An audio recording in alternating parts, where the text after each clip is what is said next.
त्यामुळे कदाचित भुजबळ साहेब हे अस्वस्थ असतील. महाविकास आघाडीतलं त्रांगडं काही सुटताना दिसत नाहीये. विधान परिषद आणि राज्यसभेच्या प्रत्येकी एका जागेवरून तिन्ही पक्षांची 3 वेगवेगळी मतं पाहायला मिळत आहेत. लवकरच होणाऱ्या विधान परिषदेच्या निवडणुकीत उद्धव ठाकरेंना पुन्हा निवडून आणण्यासाठी ठाकरे सेनेनं चंग बांधलाय, तर राज्यसभेवरती शरद पवारांना पाठवण्यासाठी पवार गट आणि ठाकरेंचा पक्ष आग्रही आहे. मात्र संख्याबळानुसार भागीदारी मिळावी असा आग्रह काँग्रेसच्या नेत्यांनी धरल्याचं कळतंय. पवार आणि ठाकरेंना प्रत्येकी एक जागा मिळाल्यास दुसऱ्या क्रमांकाचा पक्ष असलेल्या काँग्रेसच्या हाती काय पडणार असा प्रश्न काँग्रेसजन विचारतायत. तसंच पवारांनी विलिनीकरणावरही भूमिका स्पष्ट करण्याची मागणी काँग्रेसनं केली आहे. तर प्रत्यक्ष निवडणुकीत क्रॉस वोटिंगचंही महाविकास आघाडीसमोर आव्हान असेल. त्यामुळे महाविकास आघाडीचे नेते हा तिढा नक्की कसा सोडवणार हे पाहावं लागेल. विधान परिषद आणि राज्यसभेचं गणित नेमकं काय आहे, ग्राफिक्सच्या माध्यमातून एक नजर टाकूया. महायुतीकडे 235 तर महाविकास आघाडीकडे 48 आमदारांचं संख्याबळ आहे. राज्यसभेच्या एका जागेसाठी पहिल्या पसंतीच्या 37 मतांची आवश्यकता असते. विधान परिषदेच्या एका जागेसाठी पहिल्या पसंतीच्या 29 मतांची गरज असते. संख्याबळानुसार महायुतीला 6 जागा मिळू शकतात. महाविकास आघाडीची मतं एकसंध राहिली तर दोन्हीकडे एक उमेदवार निवडून येऊ शकतो.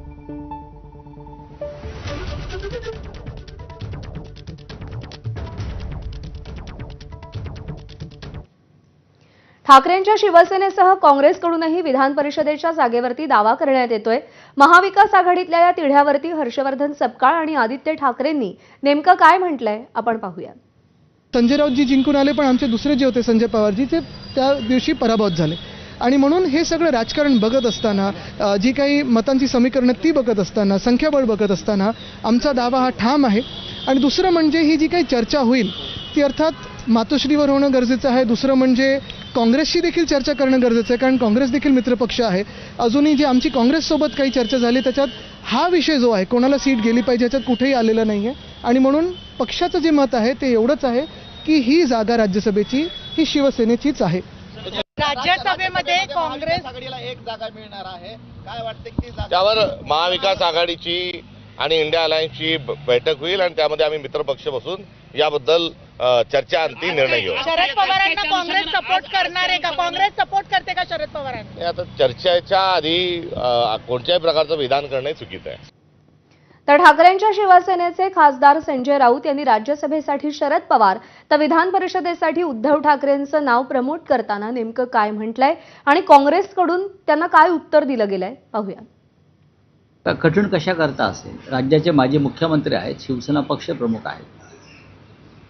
त्याच्यामुळे विधान परिषद कोणी लढवायची, राज्यसभा कोणी लढवायची या संदर्भात मी म्हटलं ना, निर्णय घेतला जाईल.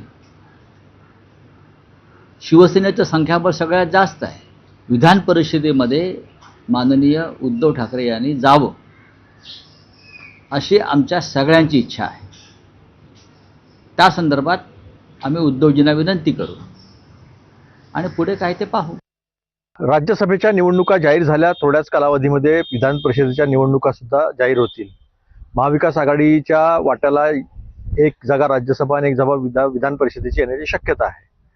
या परिस्थितीमध्ये 20 जागा शिवसेनेच्या आहे, 16 जागा काँग्रेसच्या आहे, 10 जागा राष्ट्रवादीच्या आहे. त्यामुळे राज्यसभा किंवा विधान परिषद या दोनपैकी एक जागा जी आहे ती काँग्रेसला मिळाली पाहिजे, कारण काँग्रेस 2 नंबरचा पक्ष आहे आणि रोटेशनचा जरी विचार केला तरी काँग्रेसला एक जागा मिळाली पाहिजे असं काँग्रेसच्या सगळ्या ज्येष्ठ नेत्यांचं सगळ्यांचा